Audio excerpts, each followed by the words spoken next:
Hola a todos, buenas tardes y bienvenidos a los que estáis aquí hoy por primera vez. Comenzamos el estudio del capítulo 9, el día de hoy, la aceptación de la expiación.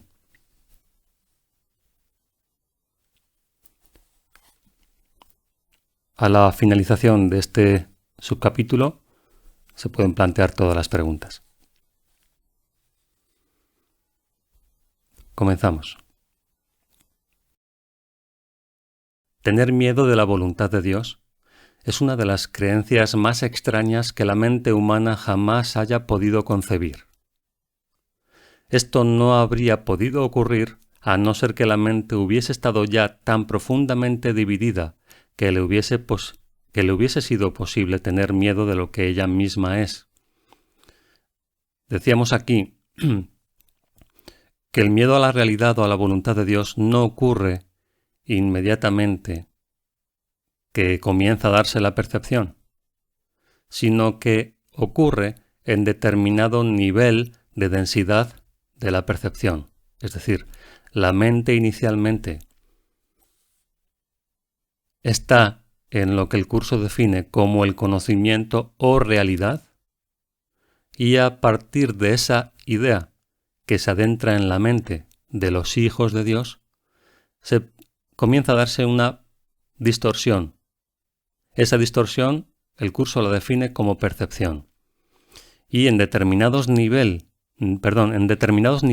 de esa percepción es cuando comienza a ponerse en duda o se empieza a temer la voluntad de Dios, debido a que ya se ha producido una cierta disociación de la realidad. Tú ya no te sientes conectado a la realidad que es tu origen y que es la que te da identidad. Ahora es más, empiezas a identificarte con formas mentales. Y decía aquí también que quien no haya escuchado el audio del proceso de la separación, me parece que es el 31, que está en la página de Mente 1, lo puede escuchar para tener una visión más clara de esto que el curso define como la separación. La realidad solo puede ser una amenaza, entre comillas, porque no es amenaza para nada, para lo ilusorio, ya que lo único que la realidad puede defender es la verdad. Lo cual sugiere que en ese punto tú ya te has identificado con los aspectos ilusorios de una identidad que empiezas a imaginar. Es decir, ante la ausencia de identidad, el rechazo de la identidad, de tu identidad real, de lo que eres, la mente tiene que inventar un sustituto. Este sustituto empieza a tomar elementos a partir de esa distorsión. Y eso es precisamente lo que se siente amenazado por la realidad, porque considera a la realidad como una amenaza. Eso es lo que le da sentido también a que la mente, en su estado actual, tenga miedo de la voz del Espíritu Santo en ella. Ya sabemos que no es una voz, literalmente hablando. Es una tendencia, es una forma de enfocar las cosas. Es un punto de vista que está enraizado en la realidad. Es decir, es un punto de referencia interno. Por eso el resto de la mente tiene miedo de eso o de todo aquello que lo representa, como por ejemplo este curso. Es normal que la mente tenga miedo, a veces, de este curso, porque al estar ligado con la realidad, confronta con todos los aspectos ilusorios que hemos fabricado sobre nosotros mismos y que necesitamos para calmar la ansiedad de la separación y de la incertidumbre. El hecho mismo de que percibas la voluntad de Dios, que es lo que tú eres, como algo temible, demuestra que tienes miedo de lo que eres. Tengamos esto muy presente. Hemos olvidado lo que somos porque lo hemos negado. Al negarlo, hemos inventado otra cosa en su lugar, que es la que percibimos en forma de insuficiencia. Cuando ahora nos acercamos, aunque sea mínimamente, al recuerdo de lo que somos, volvemos a experimentar el miedo. Repito esta frase 4. El hecho mismo de que percibas la voluntad de Dios, que es lo que tú eres, como algo temible, demuestra que tienes miedo de lo que eres. Por lo tanto, no es de la voluntad de Dios de lo que tienes miedo, sino de la tuya. Tu voluntad, y esto lo veremos un poco más adelante. Veremos por qué tenemos miedo de nuestra propia voluntad. Veremos que hicimos una especie de pacto con nosotros mismos o de acuerdo de no mirar en determinada dirección y tratamos de sellar aquella promesa o aquella especie de juramento de modo que nos olvidáramos completamente o casi completamente, nuestra pretensión era olvidarlo completamente, de esa posibilidad. Pero como dice el curso también, la justicia ha salido a nuestro encuentro. Es decir, gracias a que era imposible acallar completamente la realidad en nosotros, somos capaces, tenemos la posibilidad de recordar. Pero no sin las resistencias lógicas, aunque dementes, como dice el curso, que se presentarán debido a que quisimos consolidar esa promesa que nos hicimos a nosotros mismos de nunca volver a mirar ahí, en aquel instante en el que decidimos enfocarnos en la separación. Tomamos una decisión muy consistente que, como dice el curso, ha dado lugar a todo este escenario. Para que fuera así de consistente, teníamos que negar la realidad, porque como dice el curso, de no haberlo hecho, el amor que sentimos en el fondo hacia Dios nos habría hecho imposible embarcarnos en esta experiencia. Por lo tanto, tuvo que ser muy consistente nuestra determinación de olvidarnos para poder llevar a cabo este juego que para la mayoría se ha convertido finalmente en una pesadilla.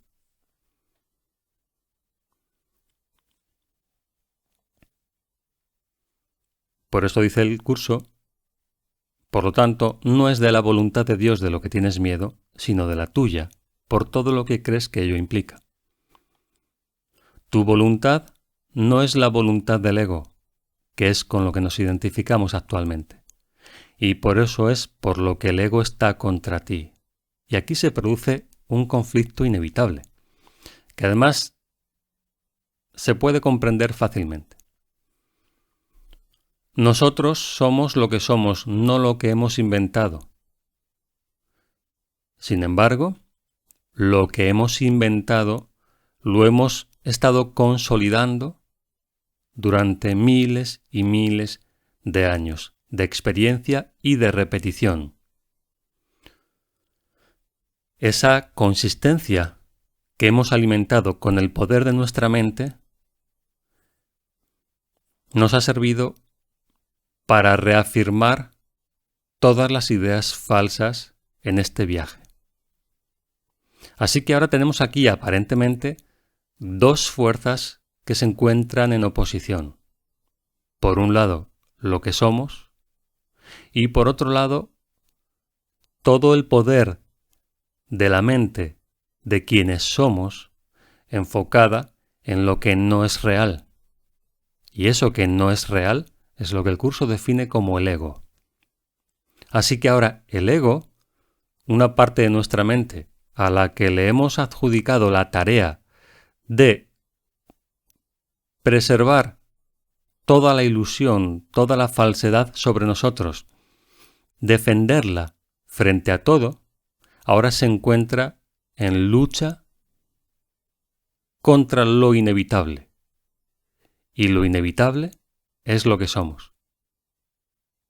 Fijémonos qué tensión implica todo eso. Lo que somos es inmutable, es eterno. No puede cambiar salvo en fantasías. Aquí es donde entra en juego el ego, en las fantasías.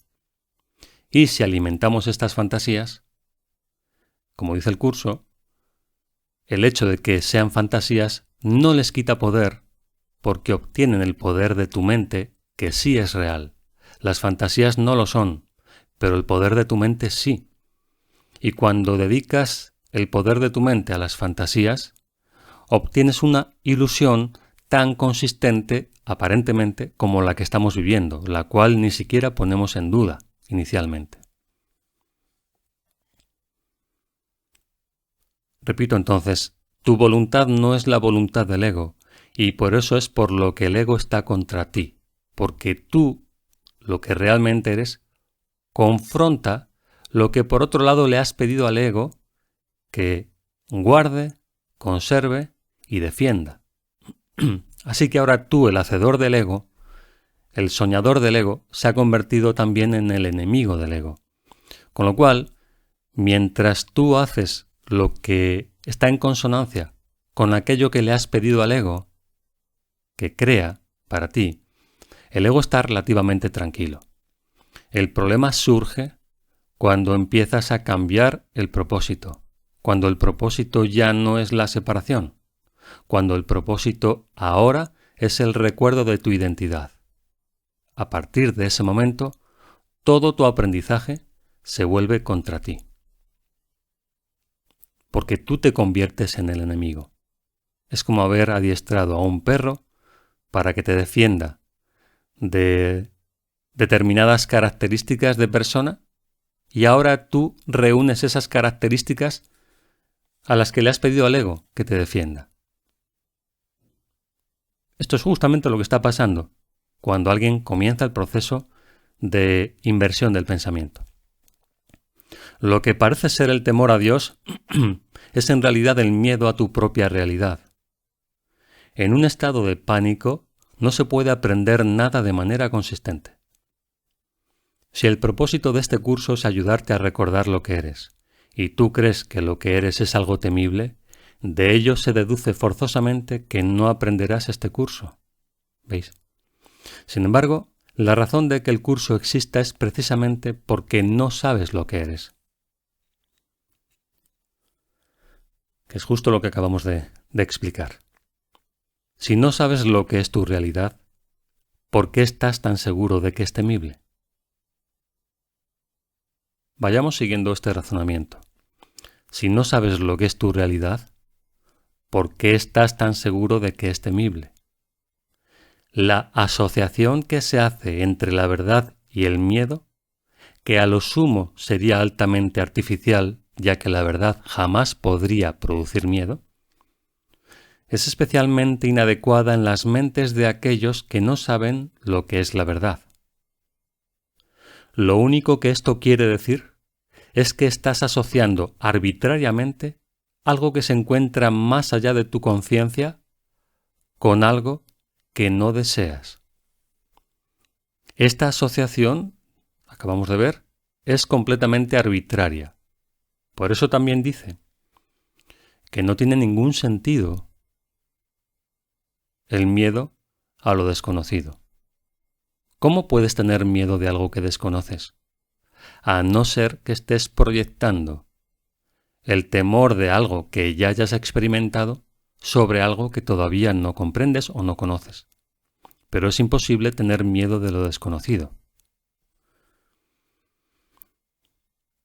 Por eso dice, repito la frase 3, lo único que esto quiere decir es que estás asociando arbitrariamente algo que se encuentra más allá de tu conciencia, no lo recuerdas, con algo que no deseas.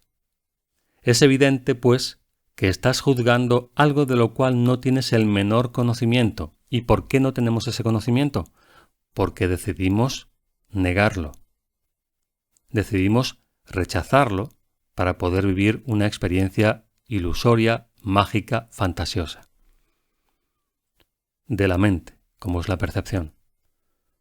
Has urdido esta extraña situación de forma tal que te resulta imposible escapar de ella sin un guía, en mayúsculas, el Espíritu Santo, que sepa cuál es tu realidad. Y es muy importante que comprendamos la complejidad de la situación en la que nos hemos embarcado. Es muy, muy importante que comprendamos esta complejidad, porque solamente desentrañando esa complejidad va a poder tener sentido el camino de regreso hacia ese estado original.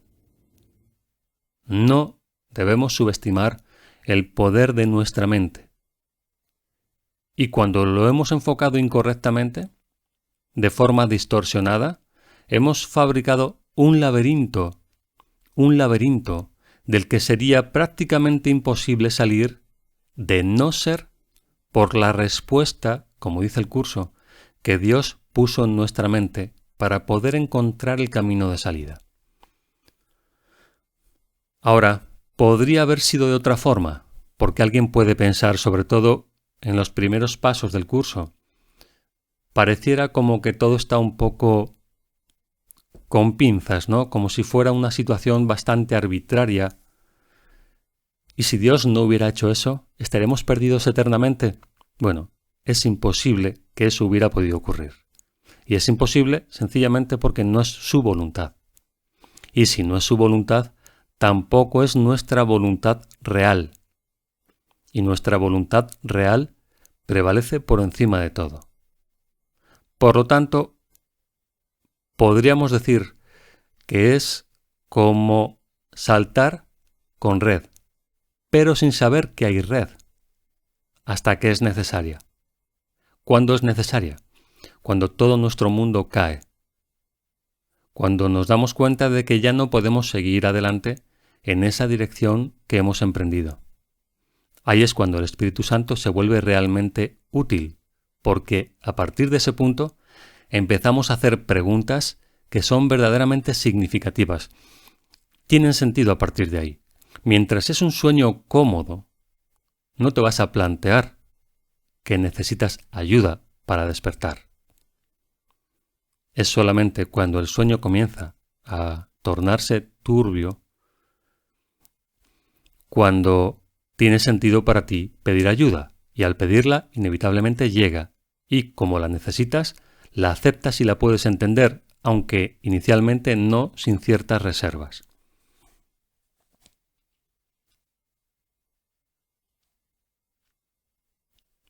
El propósito de este guía no es otro que el de recordarte lo que deseas.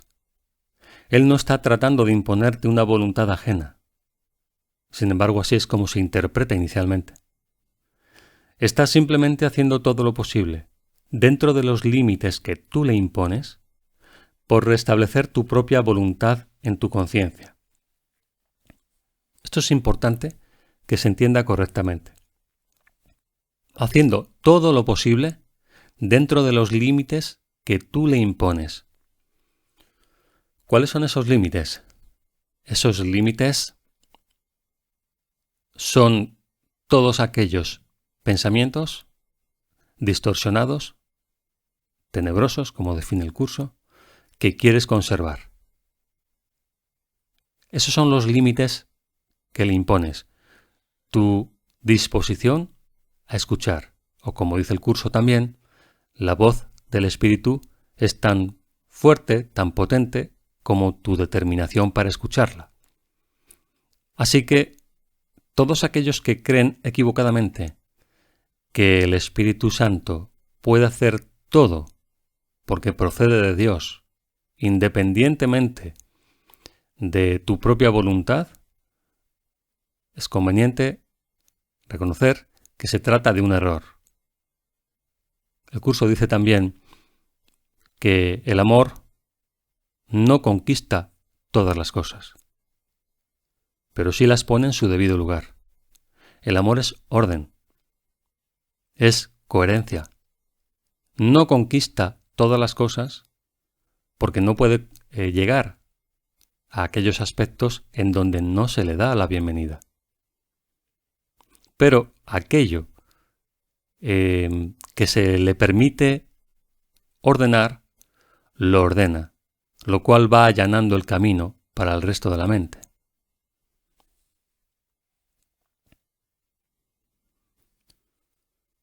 Has aprisionado tu voluntad más allá de tu propia conciencia, donde todavía se encuentra, pero desde donde no puede ayudarte.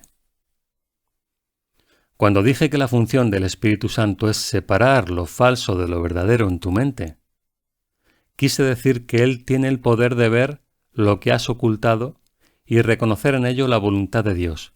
Cuidado aquí con esta forma en la que está puesto, porque pudiera parecer una contradicción con otra parte que ahora mismo vamos a ver para ver el contraste. Voy a repetir esta frase. Cuando dije que la función del Espíritu Santo es separar lo falso de lo verdadero en tu mente, quise decir que Él tiene el poder de ver lo que has ocultado y reconocer en ello la voluntad de Dios, de ver lo que has ocultado. Vamos a ver un momento en la página 319 para ver esta aparente contradicción y vamos a clarificarla.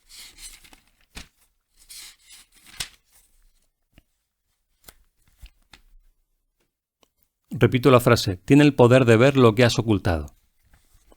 En la página 319, el párrafo 6, dice, en la frase 5, pero Él no puede ver lo que mantienes oculto. Si vemos desde arriba, para ver mejor el contexto, dice, el Espíritu Santo solo te pide esto, que lleves ante Él todos los secretos que le hayas ocultado. Ábrele todas las puertas y pídele que entre en la oscuridad y la desvanezca con su luz. Si le invitas, Él entrará gustosamente y llevará la luz a la oscuridad si le franqueas la entrada a ella. Pero Él no puede ver lo que mantienes oculto. ¿Vemos la contradicción? Volvemos a la página 179, el párrafo 4, la frase 2. Cuando dije que la función del Espíritu Santo es separar lo falso de lo verdadero en tu mente, quise decir que Él tiene el poder de ver lo que has ocultado. Ahí está la contradicción. Y reconocer en ello la voluntad de Dios. Tiene el poder de ver lo que has ocultado cuando se lo muestras para poder reinterpretarlo correctamente. No puede ver lo que mantienes oculto, pero aquello que has ocultado, una vez que se lo ofreces, porque tú mismo lo identificas y lo reconoces, el Espíritu Santo tiene el poder de ver eso bajo su prisma y reconocer en ello la voluntad de Dios. ¿Qué es lo que has ocultado? Tu verdadera voluntad. En este caso se está refiriendo a tu verdadera voluntad. El Espíritu Santo tiene el poder de ver, el poder, valga la redundancia, del cual tú te has privado a ti mismo. ¿Vemos? Entonces la diferencia entre una sección y otra del texto es que en este caso se está refiriendo al poder, porque lo pone aquí. Dice en la frase, en el párrafo 4 al principio, has aprisionado tu voluntad más allá de tu propia conciencia. Eso significa que ya no la puedes ver, no la puedes reconocer, pero el Espíritu Santo sí. ¿Por qué? Porque está en contacto con ella. Está en contacto con todo lo real en ti. Ahora su trabajo consiste en ponerte a ti en conciencia del poder y del valor de eso que has ocultado. Pero no lo puede hacer solo. Es decir, aunque lo ve, necesita adaptar esa visión a tu interpretación. Lo vemos aquí, en la misma página 319. Él ve por ti, esa continuación de lo que leíamos antes. Él ve por ti, pero a menos que tú mires con Él, Él no puede ver. La visión de Cristo no es solo para Él, sino para ti y para Él. Llévale, por lo tanto, todos tus pensamientos tenebrosos y secretos, es decir, identifica toda tu inconsciencia, hazla consciente y contémplalos con Él. Él abriga la luz, el entendimiento, y tú la oscuridad, la ignorancia, la inconsciencia. Ambas cosas no pueden coexistir cuando las contempláis juntos. Su juicio prevalecerá, su visión, su interpretación, y Él te lo ofrecerá cuando unas tu percepción a la suya. Es decir, ahí está la luz, pero tú debes decidir acercarte a ella. La luz no puede venir a imponerse a la oscuridad que tú prefieres conservar, en esto que llamamos inconsciencia.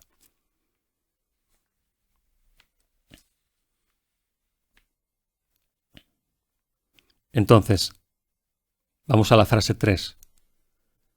Gracias a este reconocimiento, Él puede hacer que la voluntad de Dios sea real para ti, porque Él está en tu mente y, por lo tanto, Él es tu realidad.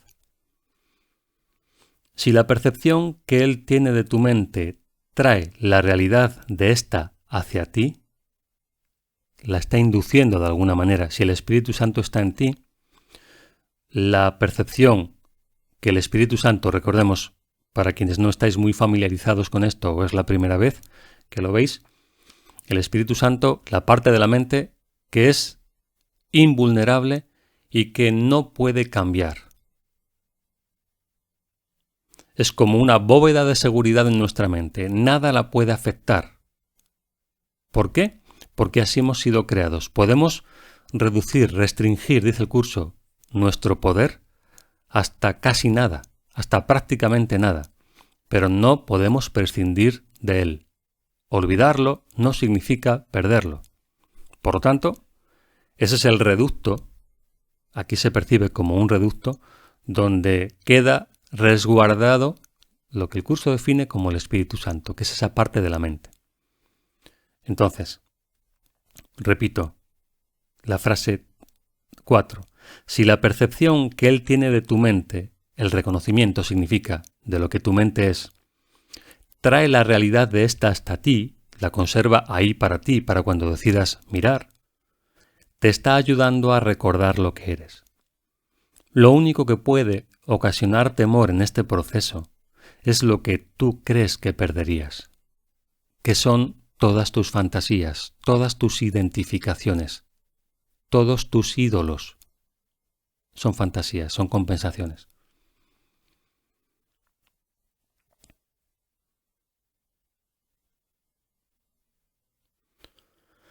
Lo único que realmente puedes tener, no obstante, es lo que el Espíritu Santo ve, porque eso es lo único que es real en ti.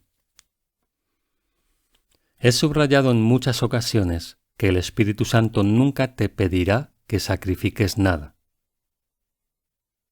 Y esta es una confusión muy común sobre la que hay que estar muy alerta. Es una trampa en la que caen incluso los estudiantes que tienen muchísima experiencia. La idea de pensar que tienen que hacer algún tipo de sacrificio en honor a la verdad. Como he dicho muchas veces, incluso prescindir de algunas relaciones, porque consideran que eso les aligera el peso en su camino hacia Dios. Si tu camino hacia Dios es a costa de atacar a otro, no es el camino hacia Dios. Es el camino hacia el Dios que has inventado. Probablemente el Dios ego, porque el ego es el único que pide sacrificios.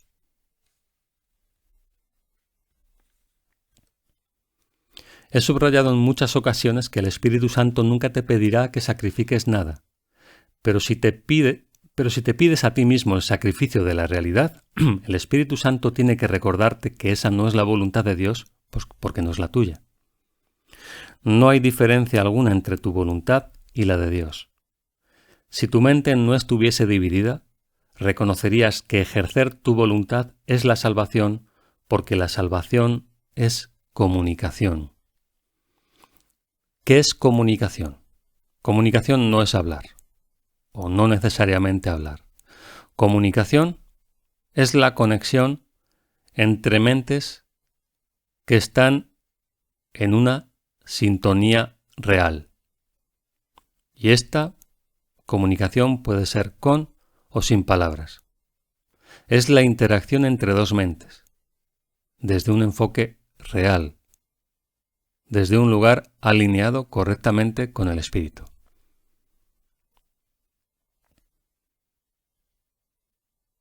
Por eso dice, si tu mente no estuviese dividida, y esto significa confusa con respecto a quién eres y por lo tanto con respecto a aquello que tiene valor,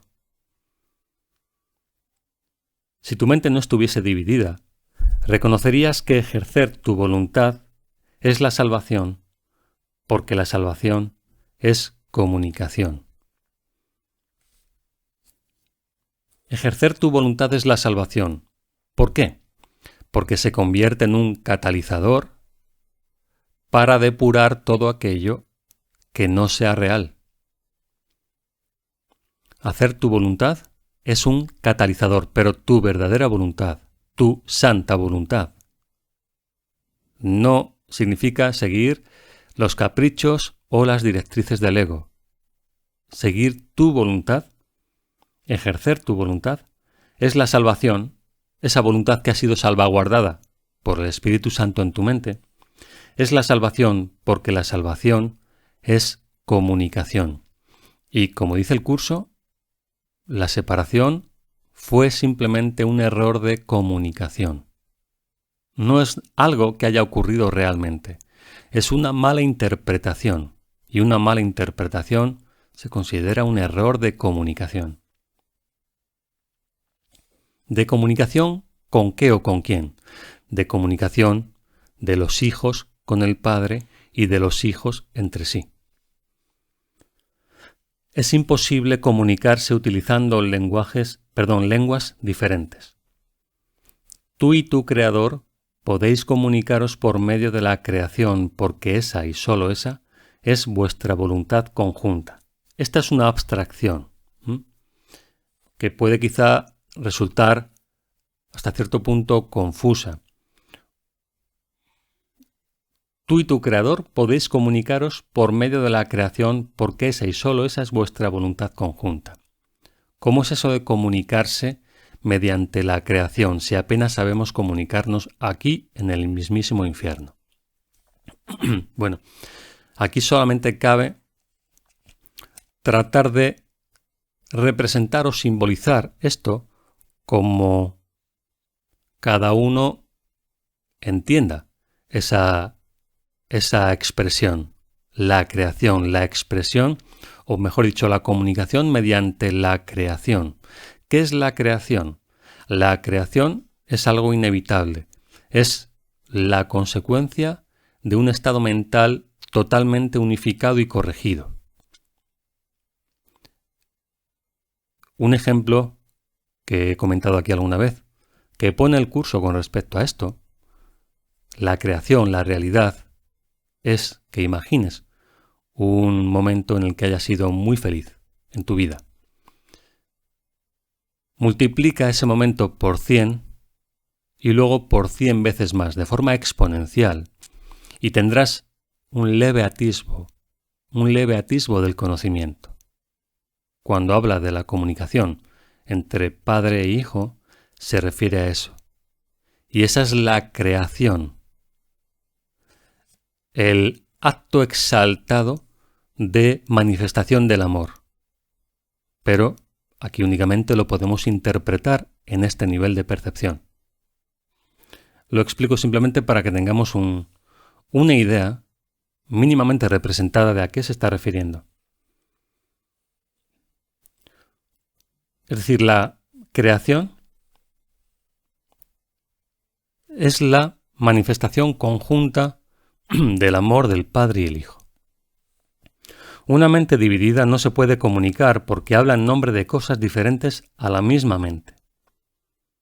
Está soñando, simplemente.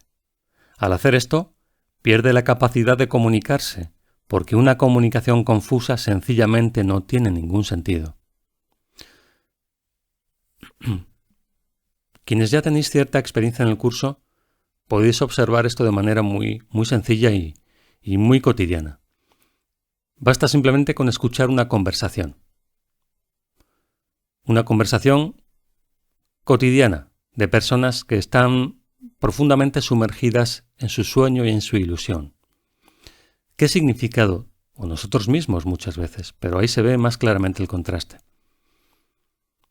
¿Qué significado puede tener lo que aparentemente están comunicando si parten de una premisa falsa, que es una identidad inexistente?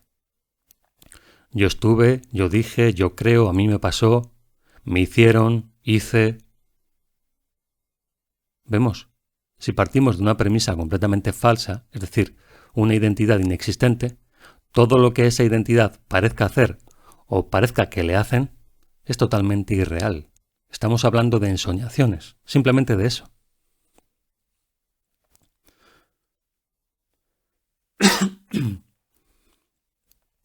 Por eso dice, una mente dividida no se puede comunicar porque habla en nombre de cosas diferentes a la misma mente. Al hacer esto pierde la capacidad de comunicarse porque una comunicación confusa sencillamente no tiene ningún sentido, como acabo de comentar.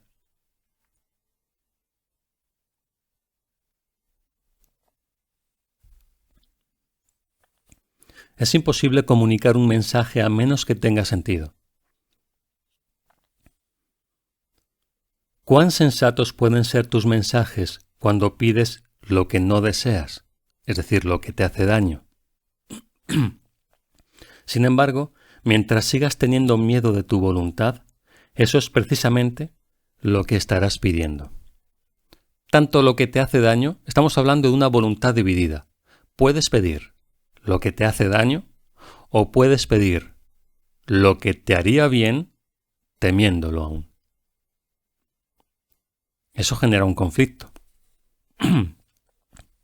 Por eso dice, ¿cuán sensatos pueden ser tus mensajes cuando pides lo que no deseas? Sin embargo, mientras sigas teniendo miedo de tu voluntad, eso es precisamente lo que estarás pidiendo, aquello que te hace daño. Porque como no reconoces tu voluntad, no puedes reafirmarla pidiendo lo que realmente te liberaría. Así que te verás obligado a pedir lo que te hace daño, mientras sigas teniendo miedo de tu voluntad, que solamente te ofrecería lo que es real. Tal vez insistas en que el Espíritu Santo no te contesta, pero quizás sería más prudente examinar qué clase de peticionario eres. Esto tiene mucho sentido. ¿Por qué? Porque si tú le estás pidiendo a quien tiene como función liberarte de las ilusiones, más ilusiones, ¿cómo te las va a ofrecer? Y probablemente tú no reconozcas que lo que estás pidiendo son ilusiones. De hecho, probablemente creas que es real lo que estás pidiendo, que tiene que ver con la realidad de lo que eres, debido a la confusión que hay con respecto a lo que eres. El Espíritu Santo no puede responder a una petición que no tiene ningún sentido porque es contradictoria con respecto a su función. No pides únicamente lo que deseas. Ello se debe a que temes recibirlo y ciertamente lo recibirías. Por eso es por lo que se lo sigues pidiendo al Maestro que no puede dártelo, que es el ego. De él nunca podrás aprender qué es lo que deseas, y esto te da una ilusión de seguridad. ¿Vemos? Como realmente no lo queremos recibir, porque lo recibiríamos si lo pidiéramos honestamente, ¿a quién se lo pedimos? Se lo pedimos al ego. Se lo pedimos al ego, y muchas veces las entregas al Espíritu Santo en realidad se hacen al ego, porque queremos seguir conservando eso que le entregamos, y sabemos que el ego lo va a conservar. Sin embargo, no puedes estar a salvo de la verdad, sino que solo puedes estar a salvo en la verdad. La realidad es tu única seguridad. Tu voluntad es tu salvación porque es la misma que la de Dios. La separación no es más que la creencia de que es diferente. Ninguna mente recta podría creer que su voluntad es más fuerte que la de Dios. Si una mente cree que su voluntad es diferente de la de Él, entonces solo puede concluir o bien que Dios no existe, o bien que su voluntad, la de Dios, es temible. La primera conclusión da lugar al ateo y la segunda al mártir, que cree que Dios exige sacrificios. Vemos estas dos opciones. El miedo a la voluntad de Dios implica directamente negar a Dios, el ateísmo, o, si creo en Dios, su voluntad tiene que ser temible para mí. Por lo tanto, me va a martirizar. Cualquiera de esas dos conclusiones, dementes, producirá pánico, ya que el ateo cree estar solo y el mártir que Dios le está crucificando. No obstante, nadie quiere sentirse abandonado o sufrir represalias, aunque es posible que muchos procuren ambas cosas. ¿Puedes acaso pedirle al Espíritu Santo semejantes regalos y esperar recibirlos? Él no puede darte lo que tú no deseas. Cuando le pides al Dador universal lo que no quieres, le estás pidiendo lo que no se puede dar porque nunca se creó.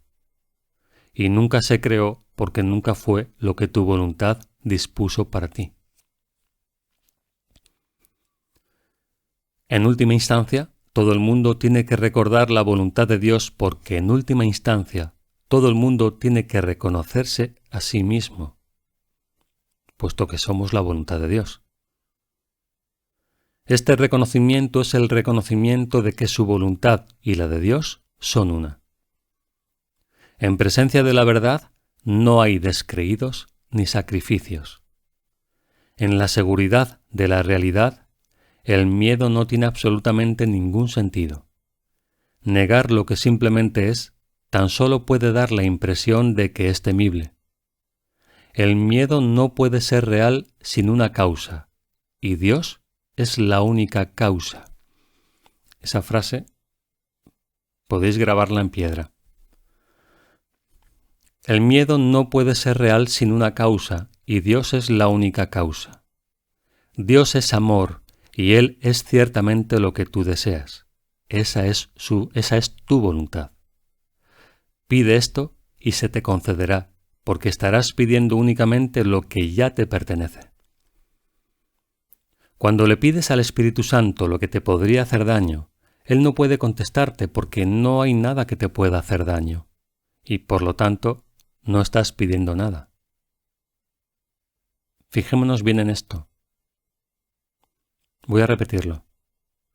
Cuando le pides al Espíritu Santo lo que te podría hacer daño, recordemos que el Espíritu Santo está en comunicación con la realidad y que tus fantasías físicas o tus fantasías victimistas no tienen ningún sentido desde la perspectiva del Espíritu Santo.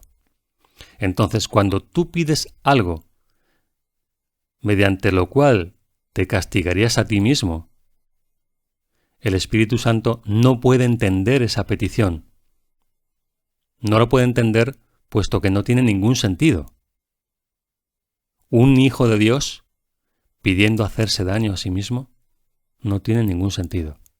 El Espíritu Santo solamente te puede ofrecer aquello que te recuerda el camino de regreso, y el autocastigo no forma parte de ese camino. Repito, cuando le pides al Espíritu Santo lo que te podría hacer daño, Él no puede contestarte porque no hay nada que te pueda hacer daño y por lo tanto no estás pidiendo nada. Cualquier deseo que proceda del ego es un deseo de algo que no existe y solicitarlo no constituye una petición. Es simplemente una negación en forma de petición. Me sigo negando a ser feliz. El Espíritu Santo no le da importancia a la forma, ya que solo es consciente de lo que tiene significado. El ego no puede pedirle nada al Espíritu Santo porque no existe comunicación entre ellos. Tú, en cambio, puedes pedirle todo porque las peticiones que le haces a Él son reales, al proceder de tu mente recta, cuando estás en tu mente recta, evidentemente. ¿Negaría el Espíritu Santo la voluntad de Dios? ¿Y podría dejar de reconocerla en su Hijo? Y aquí añadiríamos otra pregunta más. ¿Podría retrasarse en ofrecerte lo que pides cuando está más allá del tiempo? Por lo tanto, cualquier petición que aparentemente no sea escuchada es simplemente una negación en forma de petición. No te das cuenta de la enorme cantidad de energía que desperdicias negando la verdad. ¿Qué le dirías a alguien que se empeña en intentar lo imposible, creyendo que lograrlo es tener éxito? La creencia de que para poder ser feliz tienes que tener lo imposible está en total desacuerdo con el principio de creación. Dios no pudo haber dispuesto que tu felicidad dependiese de lo que nunca podrías tener. Observamos mediante esta serie de razonamientos cómo algo se va colocando correctamente en la mente, porque no está haciendo más que ser puramente razonable. Lo que pasa es que es un razonamiento que está anclado en la realidad. Cuando lo vemos aquí, expresado, podemos verlo perfectamente congruente que es. El problema es que no somos conscientes de los detalles. Somos conscientes de que hacemos peticiones. Somos conscientes de esto que está diciendo aquí el curso. Por ejemplo, Dios no pudo haber dispuesto que tu felicidad dependiese de lo que nunca podrías tener. Eso es lógico. Cualquiera lo puede entender. Tu felicidad no puede depender de lo que nunca puedes tener. Pero no extrapolamos eso a lo que pedimos consciente o inconscientemente, creyendo que es nuestra felicidad. Entonces no establecemos la conexión. ¿Vemos? Somos conscientes de que pedimos y somos conscientes de que Dios no pudo disponer que nuestra felicidad dependiera de lo que nunca podríamos tener. Eso tiene sentido. Pero no tiene sentido cuando lo ponemos junto, porque no aceptamos que pedimos cosas imposibles. Imposibles porque no tienen sentido, no tienen significado. El hecho de que Dios es amor no requiere que se crea en ello, pero sí requiere aceptación. Puedes ciertamente negar los hechos, pero no puedes hacer que cambien. Si te tapas los ojos con las manos, no podrás ver porque estarás interfiriendo en las leyes de la visión. Si niegas el amor, no podrás conocerlo porque tu cooperación es la ley de su existencia. Por eso, no hace falta que creas en ello, pero sí hace falta aceptación para poder experimentarlo. No puedes cambiar las leyes que tú no promulgaste, y las leyes de la felicidad fueron creadas para ti, no por ti. Es decir, las cosas funcionan como funcionan, y no depende de ti que sigan funcionando así. Cualquier intento de negar lo que simplemente es, tiene necesariamente que producir miedo, y si el intento es fuerte, producirá pánico. Esto me recuerda a esta explicación que damos sobre los niveles de resistencia y cómo la mente te va enviando señales. Voy a repetir la frase y ahora sigo con la explicación a la que me refiero. Cualquier intento de negar lo que simplemente es, tiene necesariamente que producir miedo, y si el intento es fuerte, producirá pánico. ¿Cómo se extrapola esto a este ejemplo que quiero comentar? Cuando no estamos receptivos al Espíritu Santo, cometemos errores. Estos errores se pueden manifestar, por ejemplo, en forma de cierta sensación de incomodidad. Si persistimos en ese enfoque, la comodidad se va a convertir en molestia. Si a pesar de todo seguimos empeñados en tener razón, la molestia se convierte en dolor. Si no corregimos esa situación, del dolor pasamos al sufrimiento. Y si aún así no estamos dispuestos a que haya una corrección en nosotros, del sufrimiento pasamos a la crisis. A la crisis. Es decir, el nivel de intensidad emocional, de dolor, está directamente relacionado con el nivel de resistencia que tenemos. A mayor resistencia al aprendizaje, a dejarnos guiar por el Espíritu Santo, mayor dolor. Querer imponer tu voluntad en contra de la realidad, aunque es imposible, puede convertirse en una obcecación, a pesar de que ese no es realmente tu deseo, como lo que acabo de comentar, por ejemplo. Mas examina el resultado de esta extraña decisión. Estás dedicando tu mente a lo que no deseas. ¿Cuán real puede ser esa dedicación? Si realmente no deseas eso que persigues, es que nunca fue creado. Y si nunca fue creado, no es nada. ¿Puedes realmente estar dedicado a lo que no es nada? Dios en su dedicación a ti te creó dedicado a todo y te dio aquello a lo que estás dedicado. A crear, a extender el reino. De otra manera no habrías sido creado perfecto, a pesar de lo que creas ahora mismo acerca de ti. La realidad lo es todo, y tú lo tienes todo porque eres real.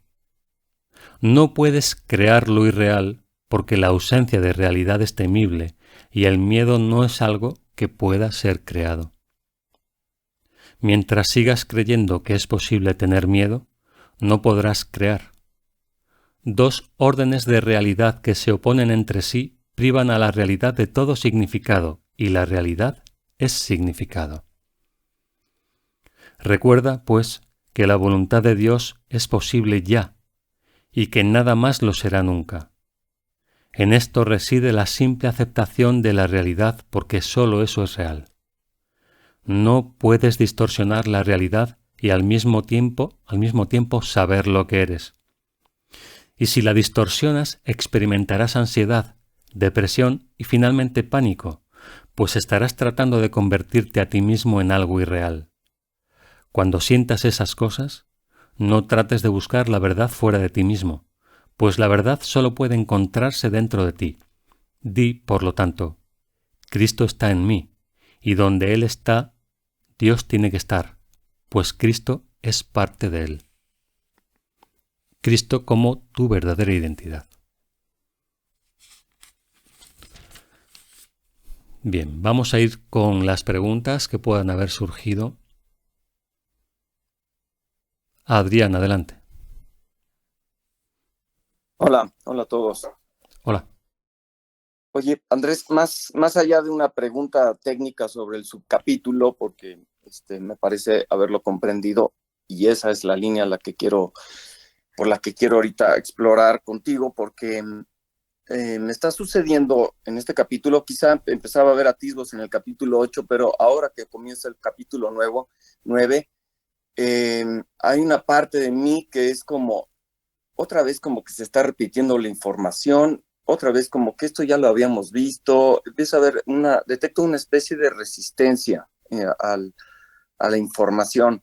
Eso, a lo mejor por ahí del párrafo 6 fue cuando puse que quería hacer esta pregunta. Llegamos ahorita al párrafo 14 y bueno, terminamos con todo el subcapítulo y en todos los párrafos del 6 al último cada vez me ponía como más nervioso, como más incómodo, Sí. de que quería expresar esto. Es a lo mejor que esta sección intelectual en mí está también jugándome en contra. Eso es lo que pudiera yo explicar, y a lo mejor esta parte donde explicabas en el párrafo 12, ¿no? Que se podría generar una molestia, y si no dolor, y si no sufrimiento, y si no crisis. Pero esto lo veo ahora desde el otro lado, desde el lado del ego, ¿no? Pudiera estar manejando esta situación para jugarme en contra el aprendizaje y llevar en práctica el curso. Eso es lo que detecto y que quería exponer. Hemos dicho algunas veces que es muy importante poder procesar correctamente esta información. La forma de procesar correctamente toda esta enseñanza es mediante su aplicación práctica. ¿Qué ocurre aquí? Que la capacidad o el alcance de esta información excede, en prácticamente la mayoría de los casos, la capacidad de aplicación práctica del estudiante. Si eso es así, entonces la información comienza a acumularse. Y al acumularse, no puede ser procesada correctamente y esto genera resistencias. Es como si se te ha dicho Adrián, es un ejemplo. Debes recorrer estos puntos del 1 al 10. Se te menciona el 1, el 2, el 3, el 4 y te estancas en el 5. A partir de estancarte en el 5, el 6, el 7, el 8, el 9 y el 10 te van a generar resentimiento debido a la resistencia en la cual te encuentras, que es ese nivel 5, en el ejemplo que estamos poniendo. Hasta que no liberes ese nivel 5, no podrás acoger el 6 con motivación, porque va a representar para ti la resistencia que estás poniendo en el punto en el que te encuentras. Entonces tú ves ahora eso y ves resistencia o resentimiento con respecto al curso, te parece repetitivo porque hay algo que probablemente hayas dejado de poner con respecto a esto, con respecto a la enseñanza. Y eso es lo que da lugar generalmente a proyecciones. Imagínate que tú te niegas a amar o tratas de juzgar o de castigar a alguien. No hay nada peor entonces que estudiar en el curso acerca del amor y del perdón. ¿Entiendes por qué, no? Porque te resistes a amar y a perdonar. Entonces, cuando sientes que en alguna parte específica del curso se genera alguna resistencia, especialmente ahí conviene poner la atención acerca de qué está diciendo el curso que yo me resisto a aplicar en mi vida. Bien. Entonces, a estudiar con más atención, ¿no? Supongo, y a llevar a la práctica este estudio. Específicamente en este capítulo, lo que está apuntando este capítulo, porque es donde estoy sintiendo, ¿no? Sí. Esa especie de resistencia. La proyección puede hacer que generalices, es decir, que tratando de encontrar aquí qué es lo específico que tiene que ver contigo, no veas un aspecto concreto que puedas atribuirte debido a la generalización a la que da lugar la proyección. Es decir, cuando tienes un resentimiento con alguien, te molesta todo lo que haga y no únicamente aquello relacionado con lo que activó ese resentimiento. Puede llegar un punto en el que si la aplicación no permite ese procesamiento de la enseñanza, dé lugar a una proyección generalizada sobre el curso. Es algo bastante común que ocurra. Ok. Bueno, pues tendré que poner atención y llevar a la práctica. Sí. Un poco todavía en el aire, porque no hay algo así como muy puntual, ¿no? En lo que hay que trabajar. Lo que hablas es que es como fijarme más como en algo general, no específico, ¿verdad? Claro, es que lo que estás viendo no está ahí donde lo estás mirando. Lo que estás viendo, esa sensación de rechazo, está en ti. Y eso que está en ti es algo que no ha sido integrado. Y si no ha sido integrado es porque no ha sido atravesado o resuelto. Y generalmente suele ser algo inconsciente. Bueno, el siguiente paso, nada más para terminar, sería así más práctico. El siguiente paso más práctico sería revisar qué aspectos de mi vida quiero mantener al margen del espíritu.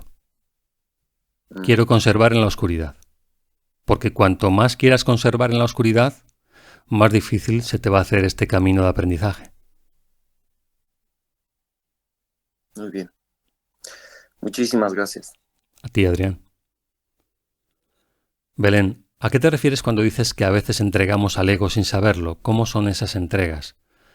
Son las entregas que hacemos a nuestras expectativas sobre cómo deberían ser las cosas. Espíritu Santo, te entrego mi relación de pareja para que me dé la razón. Esa puede ser una expectativa.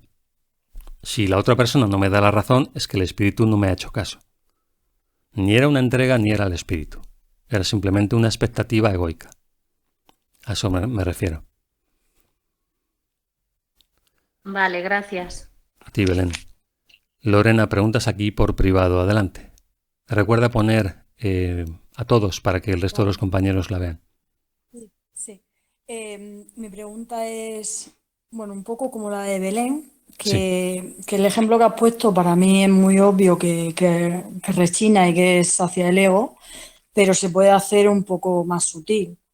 Es decir, para que no sean palabras vacías cuando yo hago una petición al espíritu, porque el espíritu no ve las ilusiones o no las comparte, con lo cual no me hace caso, lógicamente. ¿Cómo sería en este mundo de la ilusión, todavía identificándose con necesidades, ¿vale? ¿Cómo sería lo más honesto pedir al espíritu? ¿Me explico? Sí, pero yo aquí haría una puntualización. Más que pedir, sería dar, aunque pueda parecer paradójico. ¿Dar qué? Si el espíritu tiene la función de mostrarte la realidad, ¿cómo construye el Espíritu Santo el puente entre el punto en el que estás ahora y lo que Él conoce? Ese puente está construido a través de todas las entregas que tú le haces, de aquello que ya no tiene valor para ti. Entonces, esto es un trabajo en conjunto, en equipo. Tú pones una pieza, que es lo que ya no quieres seguir conservando, y el espíritu la utiliza para construir ese puente para ti. Pero tú tienes que entregarle el material, él sabe cómo utilizarlo. Si tú no le entregas nada, si tú únicamente le pides, no hay puente. Entonces, siendo más concreto, me voy a mojar, ¿vale? Un poco más concreta. Si yo, por ejemplo, le quiero pedir, como tú has dicho el ejemplo, una relación de pareja, ¿vale? Uh-huh. O sea, yo le puedo entregar que no la quiero para que sea, para que me reitere, bueno, para que sea un testigo de mi especialismo y que, no sé, ahora mismo estoy un poco bloqueada, pero No, vamos, mira, se trata de comprender ¿cómo sería? qué significa realmente pedir. Cuando el curso habla de ser un peticionario, está haciendo referencia precisamente a esto que he comentado. Haces o quieres hacer del Espíritu Santo el cómplice de tus ilusiones. Entonces, no se trata de eso, se trata de olvídate del Espíritu Santo. Céntrate en todo aquello que tú puedes identificar, hasta donde tú puedas llegar. ¿Qué es lo que está pasando en mí? ¿No tiene sentido, por ejemplo, entregarle al Espíritu Santo tu ausencia de relación? Más bien, te corresponde a ti comprender por qué tú no quieres una relación. ¿Qué te asusta de una relación? Cuando hayas llegado hasta donde puedas en ese planteamiento, ese es el momento de pedir ayuda, porque ya no puedes hacer más por ti misma. Ya no puedes hacer nada más por tu cuenta. He comprendido que me da miedo a la relación de pareja, pero no veo nada más. No veo nada más. Bien, hasta donde llegues, pídele entonces al Espíritu Santo que te ayude a ver eso que tú le estás ofreciendo de otra manera. El Espíritu Santo sí puede utilizar eso que tú le estás dando, porque ya lo has hecho consciente. Ya no le entregas tu soledad, por ejemplo. A ver, la soledad es la consecuencia de no querer una relación. No tiene sentido entregarle ese tipo de efectos. La soledad no es algo que le puedas entregar. Entrégale tu resistencia a soltar el miedo a una relación. También puedes llegar un poco más lejos. Identifica el miedo que tienes a la relación. Y una vez que lo hayas identificado y estés dispuesta a soltarlo, entrégaselo. Es que a mí me pasa una cosa que estoy hecho un lío, y es que, como pienso, se va a dar lo que se tenga que dar según el plan, ¿vale? Entonces, ¿para qué ni pedirle, ni entregarle, ni nada, que sea lo que Bien, sea para mí. esa pregunta que haces es muy interesante, porque efectivamente, si solamente ocurre lo que está determinado que ocurra, entonces ¿se puede cambiar eso? No, pero esta es la parte paradójica. La parte paradójica consiste en que cuando tú comprendes esto, que no hay nada que haya que cambiar, entonces estás en paz con cualquier experiencia. Mientras tú tengas una sensación de insuficiencia, vas a pedir como forma de compensar dicha insuficiencia. Ujú. Cuando tú comprendes que la insuficiencia es solamente una fantasía, pedir deja de tener sentido. Exacto. Deja de Muy tener bueno. sentido, pero, mientras no estés en ese punto, pedir te recordará que hay una insuficiencia que debe ser corregida. Muy bueno. Buenísimo. Muchísimas gracias. A ti. María, adelante, por favor.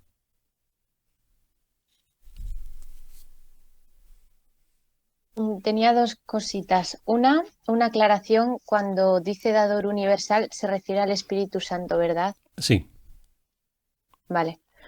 Y ahora nos vamos al párrafo 13, la frase 6. Dos órdenes de realidad que se oponen entre sí privan a la realidad de todo significado, y la realidad es significado. Me lía que utilice, es como que lo entiendo, pero no. El término realidad, porque cuando dice dos órdenes de realidad se está refiriendo al amor y al miedo, sí,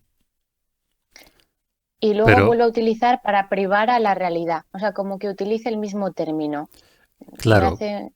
por eso dice el curso que es inevitable que tú creas que tus fantasías son reales, porque les has asignado o otorgado ese poder. Y que haber puesto tus fantasías a la misma altura en tu mente, en tu imaginación, que la realidad, genera confusión. No porque existan dos órdenes de realidad, sino porque tú crees que existen dos órdenes de realidad, en el caso de que existieran, que se oponen entre sí, privan a la realidad de todo significado. ¿Tiene sentido, no? Si decimos, por ejemplo, que Dios y el diablo están en conflicto, estamos atribuyéndole a ese supuesto diablo el mismo poder que Dios, que es la causa. No tiene ningún sentido. Pero, puestos a imaginar y creyendo que correspondieran a dos órdenes de realidad diferentes en conflicto, la realidad perdería el sentido. No podríamos entenderla. Pero no podríamos entenderla porque ya la hemos distorsionado atribuyéndole a un efecto la cualidad de causa. Claro, sí. Claro, sería en realidad creer en dos órdenes de realidad. Era Sí, la el pieza curso del puzzle da que me por hecho faltaba. que tú crees que existen dos órdenes de realidad y por eso te dice que esa creencia hace que pierdas de vista la realidad. Vale, vale, gracias. Muy bien. Inmaculada, por favor.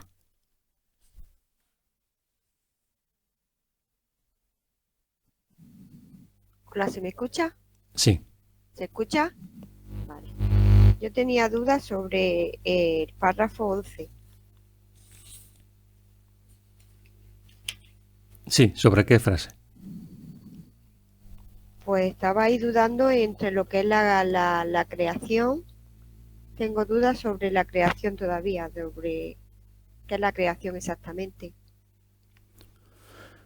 La Lo que tú creas creación, con tu voluntad, la creación es el efecto de la voluntad conjunta entre padre e hijo. Es el resultado del amor que se profesan ambos. Dicho de forma muy simple. La entonces creación es la el creación, resultado de la extensión de la mente. tendría que estar en comunicación con él como para poder crear, ¿no? La comunicación es inevitable. Es inevitable. Pero estamos hablando del conocimiento, no de la percepción. En la percepción, al haber distorsión, también hay distorsión en la comunicación. Ujú. Vale. Las demás preguntas, tenía preguntas, pero han sido contestadas con las preguntas de mis compañeros. Lo que sí quería comunicarte, y así un poquito así de personal, estuve el mes pasado contigo en la práctica, en los cursos de práctica, y me he pasado aquí porque he visto oportuno empezar a estudiar el curso, porque el enfoque que veo no lo veía antes contigo. El enfoque es distinto, saco cosas que no sacaba antes con el estudio de él. Entonces Sí. quería comunicarte, como hemos empezado ahora por el tema 9, quería saber si tú ves oportuno que vieran que sean los demás temas por los que no he hecho desde el principio hasta ahora, por los que tienes en la web, o Sí, no. sí, O si eso vengo desde aquí, pues, depende de cómo sea tu experiencia previa de estudio. Hay quienes les puede servir tener o estudiar los capítulos por su cuenta, o con ayuda del material de estudio, o directamente incorporarse al grupo. No se puede establecer unos parámetros para todos al mismo nivel, porque depende de cómo sea la experiencia previa de cada uno. Eso te lo va a decir tu sensación en la medida en que vas avanzando. Si hay claridad para ti, si se va integrando correctamente la información o si tienes dificultades. ujú. Yo lo que veo es que al haberse abierto esto ahora, sacar este contexto de lo que yo antes leía y no sacaba, pues tengo pues eso, muchas ganas de seguir aprendiendo. Ahora se ha abierto como muchas puertas, muchas ventanas y no sé por dónde acudir. Quiero aprenderlo, quiero verlo, quiero lo que no veía antes, quiero aprenderlo. Pues ve poco a poco y no te dejes llevar por impulsos emocionales. Dedícale Sí. tiempo y consistencia al aprendizaje. ¿Sí? No te dejes llevar por sensaciones que van y vienen, sino trázate un propósito que es aprender consistentemente y sigue adelante. Y observa cómo te sientes con ello. Ujú. Entonces sería bueno seguir con el 9 para adelante o me retraigo y hago alguno que otro de los que tiene ya. Mira a ver si tienes dificultades o no con la información que estamos estudiando. Si tienes dificultades, siempre puedes o empezar por tu cuenta el estudio del texto o con el apoyo del material de estudio que está en la web. Sí, eso es lo que quería con el apoyo del material. También el grupo de práctica puede servir para plantear dudas que estén fuera del temario que estemos tratando aquí. Sí, lo he estado, ya te digo, el mes pasado estuve con vosotros en el de práctica, pero me veía un poquito así, sin apenas conocimiento como para poder hablar y expresar lo que es, porque veo que del contexto no había sacado yo del texto lo que tenía que sacar. Entonces pues me he dicho, digo, venga, pues a estudiar otra vez el curso, pero ahora con esta metodología. Esta metodología, sí. Muy bien. Entonces lo que quiero. Ya no sé si hacerlo como yo te estoy diciendo, seguir estudiando el tema 9 con vosotros, que si lo voy a seguir, y aparte coger alguno del que tenga ahí como en la web. Prueba primero a ver cómo te sientes. Y después de ver cómo te sientes, decide qué es lo mejor para ti. Vale. ¿Sí? Pues muchas gracias. A ti, Inma. Vale, gracias. Angustias, párrafo 5, el sacrificio de la realidad.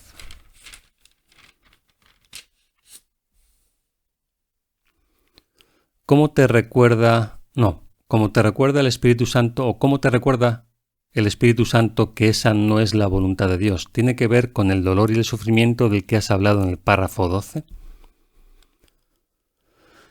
El Espíritu Santo te recuerda que esa no es la voluntad de Dios a través de las emociones, efectivamente. Tiene que ver con el ejemplo ese que puse antes. Cuando no haces tu voluntad, que es lo único que te puede hacer feliz, eso tiene una correspondencia emocional. Lo que ocurre es que puede haber confusión en ese malestar, porque también se puede producir, como estamos viendo aquí, cuando hay resistencia por parte del ego para ir en la dirección correcta.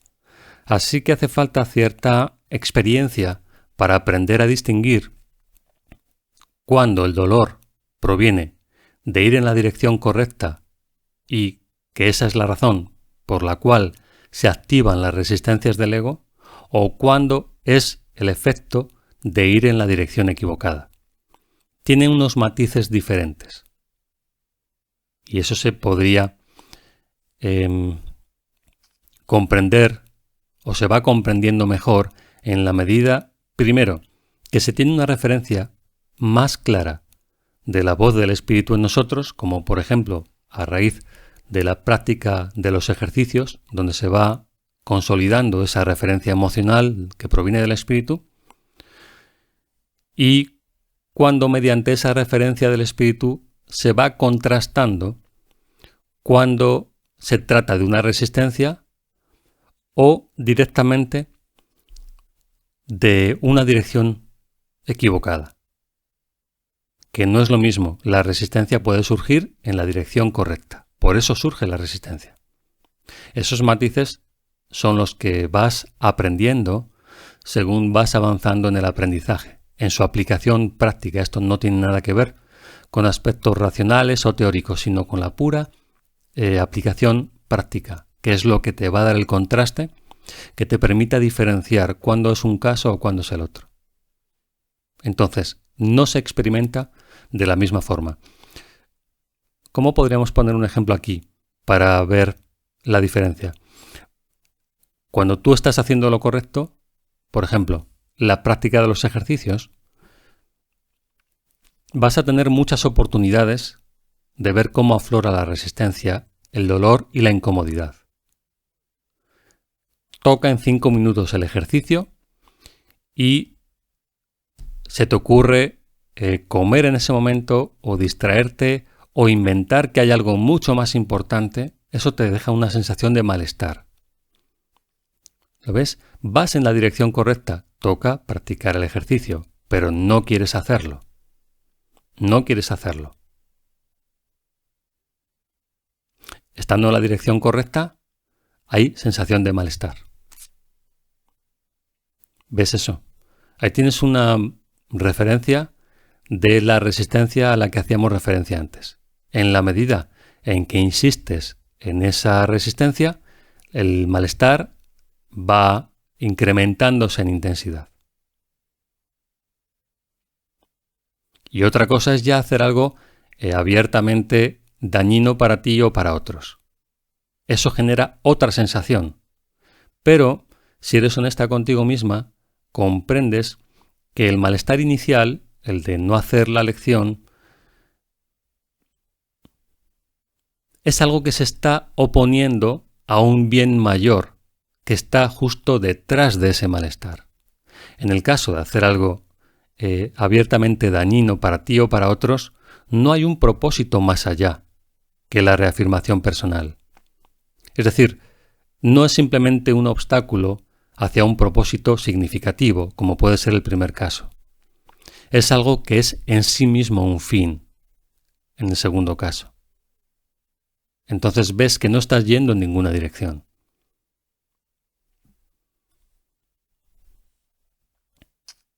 Sergio, por favor.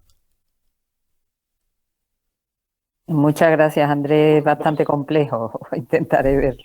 Sí, a ti. Buenas tardes. Hola. ¿Se me oye? Sí. Vale. Bueno, más que pregunta, es comprensión de dos frases. Una está en el párrafo 5, la primera frase, y era no en sí la frase en sí, sino lo que has comentado, de que suele ser una confusión típica en los estudiantes del curso, por ejemplo, sacrificar relaciones anteriores, ¿no? O sea, relaciones anteriores al curso.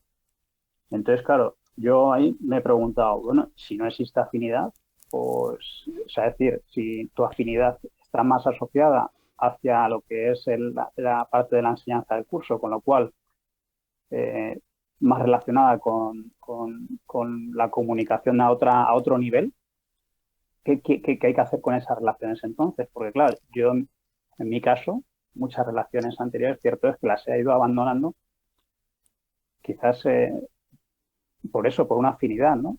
Entiendo, y me han surgido nuevas relaciones. Pero he sacrificado entonces esas relaciones. Todo depende no tanto de la forma que finalmente adopte la relación, como de la intención. Depende más de esa intención, es decir, que tú creas que te salvas por sacrificar esa relación. Ese sería el error. Otra cosa es que debido a que tú sigues tu camino, la otra persona no quiera acompañarte en él y decida alejarse. Pero pensar que vas a ir más ligero de carga por separarte de alguien es una forma de autoengaño, ya que le estás adjudicando al otro el poder de determinar el ritmo de tu aprendizaje, y eso no es posible. Entonces sería una muestra simplemente de irresponsabilidad, una proyección. Por tu culpa, yo no avanzo más rápido. Por tu culpa, yo no tengo la comunicación que me gustaría. Vale, yo creo que sí, lo entiendo ahora mismo. ¿Ves? Entonces, No tienen ahora, tanto que ver, no tienen tanto que ver con el resultado, sino con el planteamiento que te hagas con respecto a eso. Porque en ambos casos podría ser que la relación se rompiera, ¿no? Como se suele decir. Pero no sería la misma razón ni la misma causa. Tú sigues tu camino y la otra persona no interesada en él decide alejarse. Bien, no hay nada que tú puedas hacer al respecto. Pero tú sí puedes evitar caer en la trampa de contarte que estarías mejor sin el otro. Si crees que estás mejor sin el otro, necesariamente vas a creer que estás peor más adelante con alguien más. Porque se trata del mismo pensamiento. Es decir, estás poniendo el poder y la causa afuera.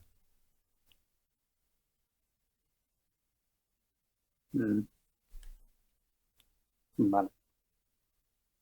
Sí, lo he comprendido. Vale. Y luego el párrafo 6, la primera frase, no entiendo muy bien qué quiere explicar aquí con que es imposible comunicarse utilizando lenguas diferentes. O sea, me llega lo que es la parte de lo que es el lenguaje a nivel del lenguaje, ¿no? Coloquial, ¿no? Me llega, pues, claro, o sea, me refiero que no puedo, es imposible comunicarme. Por ejemplo, entiendo que aquí lo que quiere decir por ejemplo, es estamos hablando de enfoques distintos, ¿no? El miedo y el amor, el ego y el espíritu. Si tú crees, por ejemplo, que las cosas te ocurren en contra de tu voluntad, para ti el victimismo tendría sentido, ¿no? Pero imagínate que para mí eso no existe, que yo solamente veo que hay una relación entre causas y efectos y que la causa única es tu pensamiento. Si tú me dices a mí, me siento mal porque he sido atacado, ¿qué sentido podría tener eso para mí? Que sé que no es posible que tú seas atacado. ¿Podríamos comunicarnos o entendernos?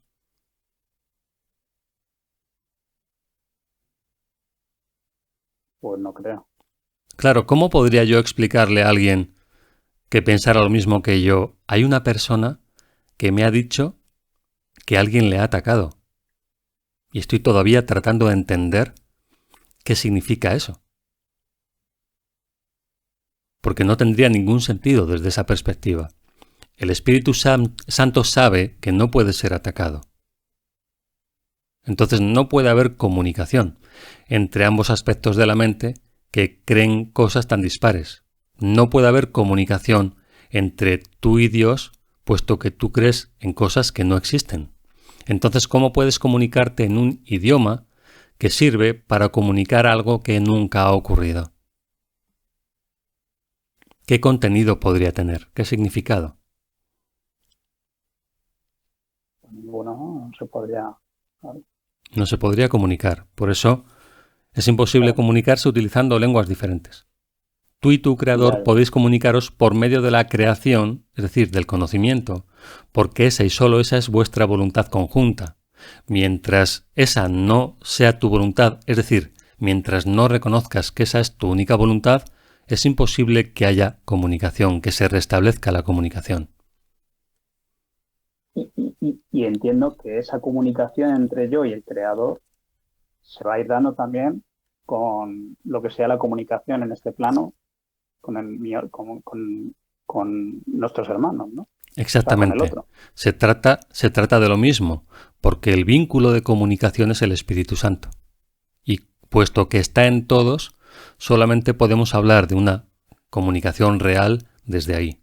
Todo lo demás es un intento de intercambio de fantasías. Vale, muy bien. Entendido. Sí, sí. ¿Puedo preguntar algo de esto? Sí, claro. Gracias, Sergio. Sí, Porque nada. nosotros que estamos aprendiendo a comunicarnos, cuando hablamos de los lenguajes, lo que realmente haría posible la comunicación es estar en la sintonía de la responsabilidad, ¿no? Sin responsabilidad ni siquiera se puede dar la comunicación. Por lo que acabo de comentar, se estaría hablando de algo que no existe, que solamente está pasando en la imaginación de quien cree que le está ocurriendo eso. Y entonces cuando nos relacionamos con personas, con familiares o amigos que ni siquiera saben lo que es la responsabilidad, ¿qué es lo que está ocurriendo ahí? Lo que está ocurriendo es que hay alguien que está soñando y tú estás a su lado.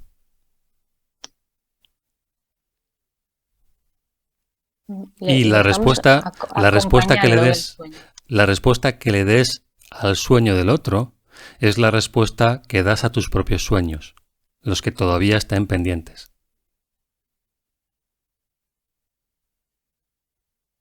Vale. Porque Bueno, si el claro, y otro, nuestra función, si el otro está soñando a tu lado, tiene que estar de alguna forma representando parte de tu propio sueño. Si tú le castigas por estar soñando, te estás castigando a ti mismo por tus propios sueños. ya. Y en su respuesta también iría, o sea, en nuestra respuesta iría nuestra función, que es enseñarle a otros que no son cuerpos. Nuestra función es enseñarnos a nosotros mismos que no somos cuerpos. Bueno, y en todo sí, caso a el otro se nosotros puede mismos, convertir en un testigo de ese aprendizaje.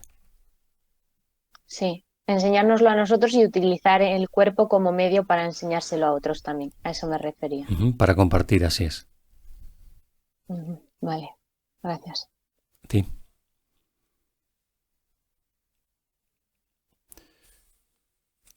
Si no hay más preguntas, vamos a continuar con el segundo subcapítulo, la respuesta a la oración.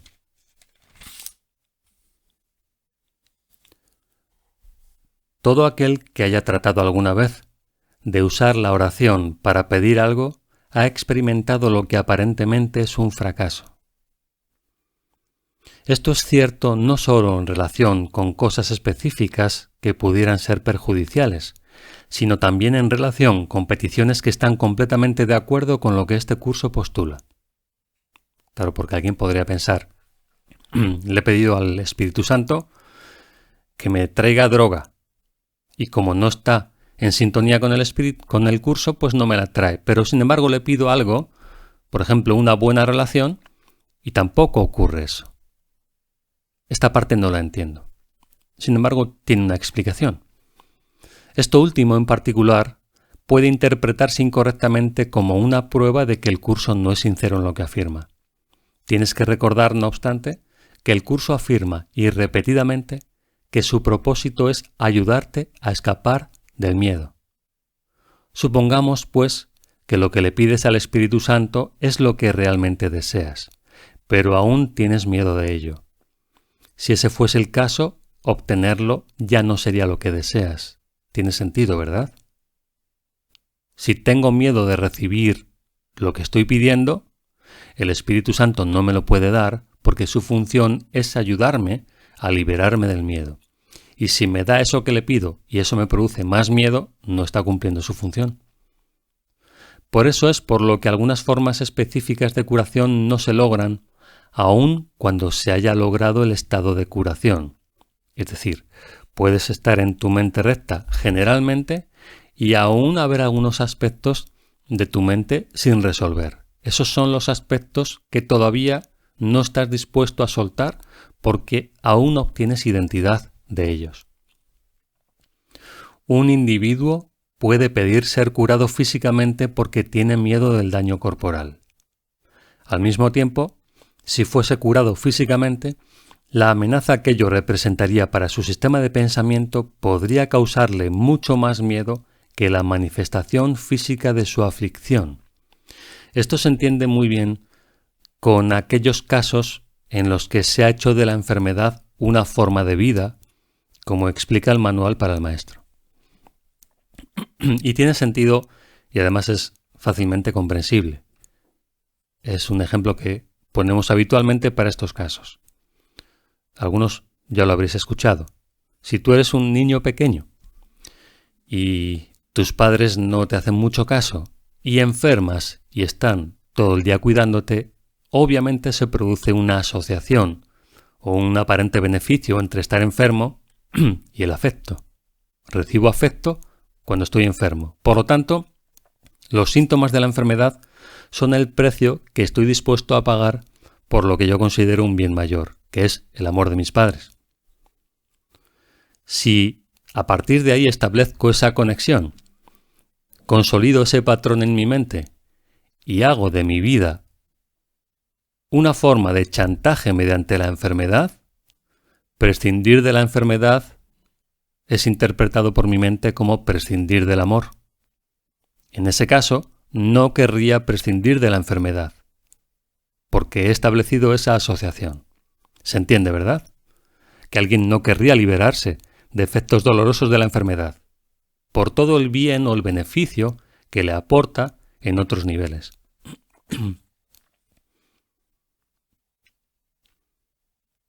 En ese caso no estaría pidiendo realmente que se le liberase del miedo, sino de un síntoma que él mismo eligió.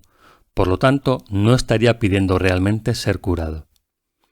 La Biblia subraya que toda oración recibirá respuesta, y esto es absolutamente cierto. Una oración no es ponerte de rodillas con las manos unidas pidiendo algo. Una oración es todo pensamiento que tenga valor para ti. Por ejemplo, si eres una víctima o te consideras una víctima, lo que estás pidiendo son experiencias que reafirmen tu identidad victimista. Así que, por ejemplo, podrías estar pidiendo engaños, mentiras, ocultaciones, porque ello reafirma la idea que tienes de ser una víctima. Eso es una forma de orar también. Todo el tiempo estamos orando, todo el tiempo estamos pensando y por lo tanto pidiendo que se manifieste o tome forma aquello en lo que pensamos. El hecho mismo de que se le haya pedido algo al Espíritu Santo garantiza una respuesta. Es igualmente cierto, no obstante, que ninguna de las respuestas que Él dé incrementará el miedo. Es posible que su respuesta no sea oída. Es imposible, sin embargo, que se pierda. Hay muchas respuestas que ya has recibido, pero que todavía no has oído. Yo te aseguro que te están esperando. Si quieres tener la certeza de que tus oraciones son contestadas, nunca dudes de un hijo de Dios. Y aquí os podéis plantear qué tiene que ver con que mis oraciones sean contestadas con dudar de un hijo de Dios. No pongas en duda su palabra ni lo confundas, pues la fe que tienes en Él es la fe que tienes en ti mismo. Es lo que he comentado antes a una pregunta.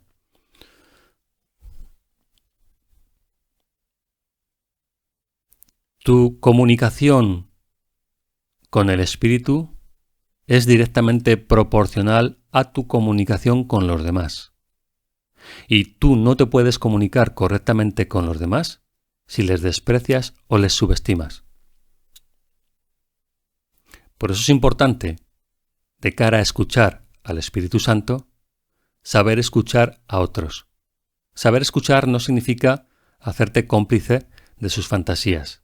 Significa estar alerta, receptivo a lo que está sucediendo, al mensaje que probablemente el Espíritu Santo tenga para ti a través del otro, independientemente de que el otro sea consciente o no de ese mensaje que está transmitiendo. Si quieres conocer a Dios y su respuesta, cree en mí, cuya fe en ti es inquebrantable. ¿Cómo ibas a poder pedirle algo al Espíritu Santo sinceramente y al mismo tiempo dudar de tu hermano? Cree en la veracidad de sus palabras por razón de la verdad que mora en él. La veracidad de sus palabras no significa que sus palabras procedan del Espíritu Santo directamente. Significa que el Espíritu Santo en ti sabrá utilizar esas palabras para tu beneficio, para tu bien. Por ejemplo, alguien te dice que eres un egoísta y lo dice sintiéndose profundamente víctima de ti. Pon mucha atención a esas palabras, porque independientemente de que esa persona se considere una víctima, está en relación contigo. Y el Espíritu Santo se está relacionando contigo a través de esa persona. Y probablemente lo que te diga te esté mostrando un ángulo muerto de tu percepción. Sí, sigue siendo una víctima, por supuesto que sí. El Espíritu Santo no te pide que te niegues a utilizar lo que sabes. Si es un comportamiento victimista, es un comportamiento victimista. Pero, ¿qué hace una víctima en tu experiencia? Si es cierto que es una víctima y la puedes reconocer como tal, ¿qué hace una víctima en tu experiencia? ¿O ahora te vas a disociar de eso, como si tú no tuvieras nada que ver con ello? Ese es el uso correcto que el Espíritu Santo le puede dar a esa muestra de victimismo o a cualquier otra. Por eso dice, cree en la veracidad de sus palabras por razón de la verdad que mora en él, porque no es casual que él esté ahí en tu experiencia utilizando esas palabras. Te unirás a la verdad en él y sus palabras serán verdaderas y serán de ayuda para ti. Al oírlo a él, me oirás a mí. Escuchar la verdad es la única manera de poder oírla ahora y de finalmente conocerla. El mensaje que tu hermano te comunica depende de ti. ¿Qué te está diciendo? ¿Qué desearías que te dijese? Lo que hayas decidido acerca de tu hermano determina el mensaje que recibes. Recuerda que el Espíritu Santo mora en él y su voz te habla a través de él. ¿Qué podría decirte un hermano tan santo excepto la verdad? ¿Mas le escuchas? Es posible que tu hermano no sepa quién es, pero en su mente hay una luz que sí lo sabe. El resplandor de esta luz puede llegar hasta tu mente, infundiendo verdad a sus palabras y haciendo posible el que las puedas oír. Sus palabras son la respuesta que el Espíritu Santo te da a ti. ¿Es la fe que tienes en tu hermano lo suficientemente grande como para permitirte oír dicha respuesta? Esa es la cuestión. ¿Estás tan absorbido con la reafirmación de tu yo que no te puedes permitir escuchar palabras incómodas del otro, que provengan del otro y que tienen que ver contigo, puesto que el otro está en tu experiencia y no hay casualidades ni errores? Todo el que llega ha sido enviado y tiene un propósito de aprendizaje que se puede llevar a cabo ese mismo momento.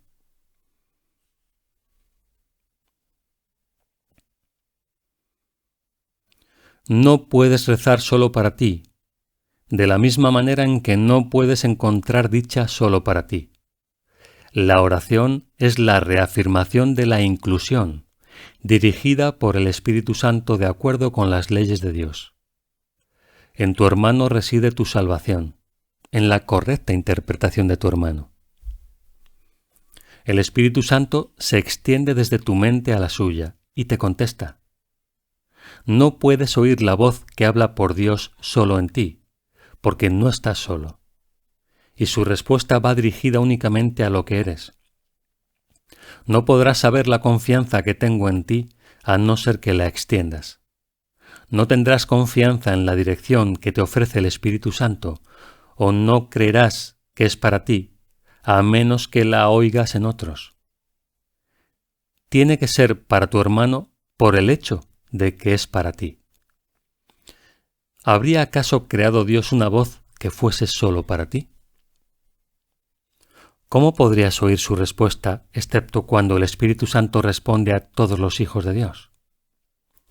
Oye de tu hermano lo que quisieras que yo oyese de ti, porque tú no querrías que yo fuese engañado. Al igual que Dios, yo te quiero por razón de la verdad que mora en ti. Tal vez tus engaños te engañen a ti, pero a mí no me pueden engañar. Puesto que sé lo que eres, no puedo dudar de ti. Oigo solo el Espíritu Santo en ti, quien me habla a través de ti.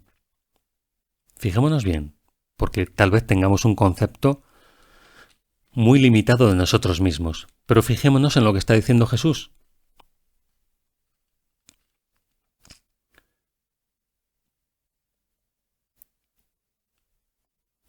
Oigo solo al Espíritu Santo en ti, quien me habla a través de ti.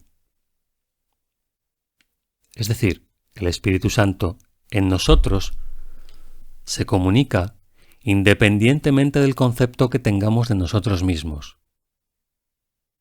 Es suficientemente significativo como para que Él, que ha trascendido las ilusiones y todas las estrategias del ego, le conceda credibilidad a eso que muchas veces ni siquiera puedes concebir que forme parte de ti, como es el Espíritu Santo.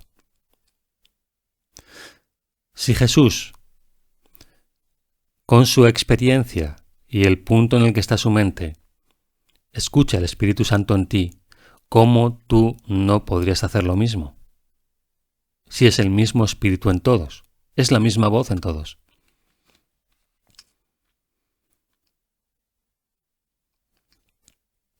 Si me quieres oír, oye a mis hermanos en quienes la voz que habla por Dios se expresa. La respuesta a todas tus oraciones reside en ellos. Recibirás la respuesta a medida que la oigas en todos tus hermanos. No escuches nada más, pues de lo contrario no estarás oyendo correctamente. Cree en tus hermanos porque yo creo en ti, y aprenderás que está justificado que yo crea en ti. ¿Cómo? Entendiendo que está justificado que tú creas en tus hermanos porque no hay casualidades ni errores. Nadie llega por casualidad a tu experiencia, y toda interacción tiene el propósito del aprendizaje para liberar la mente. ¿Cómo entonces no va a ser importante lo que el otro tenga que decir? Independientemente de que esté o no loco, no importa. Aún en sus sueños de locura, el espíritu se sigue manifestando a través del otro. Y se relaciona contigo, y se dirige a ti, y es imposible que se dirija en términos diferentes de aquello que resuena con tu mente. Entonces no caigamos en esa trampa de considerarnos mejores o por encima por el hecho de tener este conocimiento. El Espíritu Santo se manifiesta a través de todos, independientemente de lo que sepan que saben.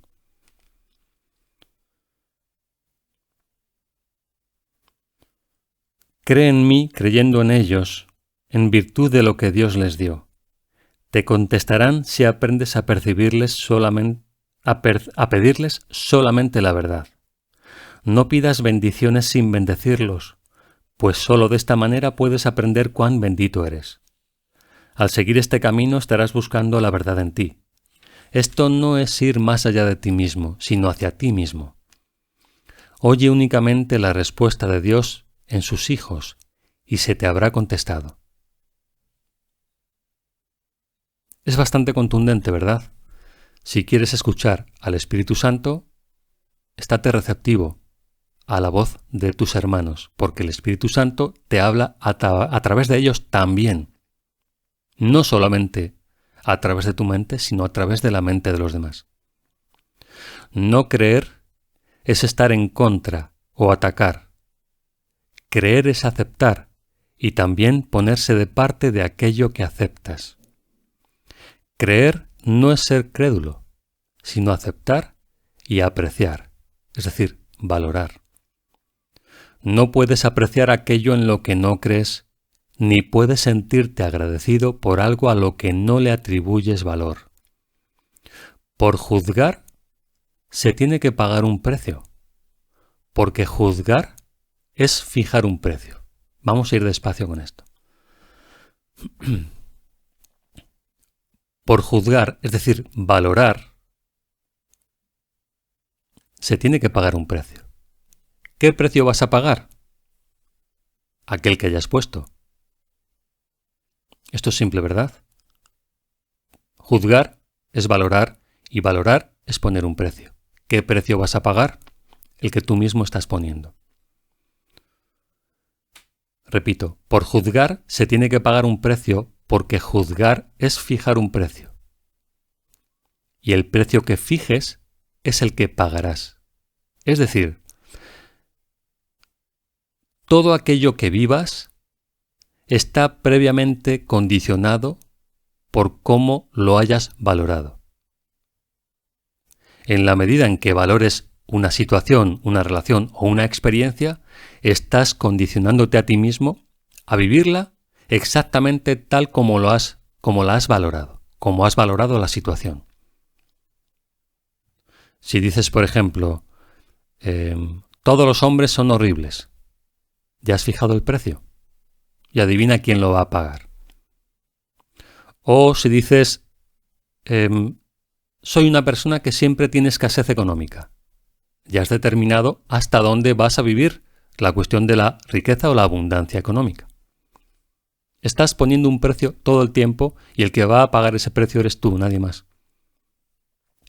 Si pagar se equipara con obtener algo a cambio, fijarás el precio bajo, pero exigirás un alto rendimiento. Obtener, recordemos, obtener procede del sistema de pensamiento del ego. Te habrás olvidado de que poner precio es evaluar, de tal modo que el rendimiento que recibes es directamente proporcional al valor atribuido.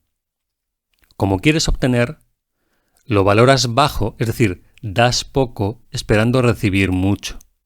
Y dar poco es la forma en la que has valorado la situación. Inevitablemente recibirás poco. Repito, te habrás olvidado de que poner precio es evaluar, de tal modo que el rendimiento que recibes es directamente proporcional al valor atribuido.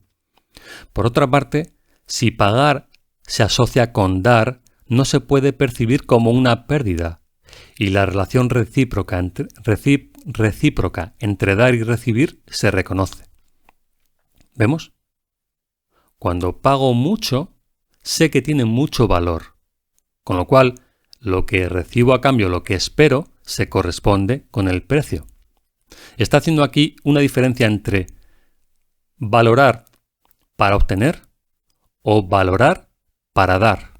Cuando tú valoras para obtener, intentas dar lo menos posible y tener el máximo rendimiento. Así funciona el mecanismo de la escasez, de la insuficiencia del ego. Si tú consideras que evaluar se corresponde con lo que recibes a cambio, entonces fijarás un precio alto porque tiene valor para ti.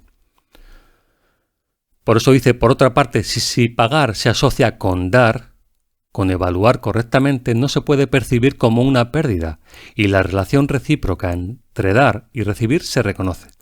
En este caso se fija un precio alto debido al valor del rendimiento. Por obtener hay que pagar un precio.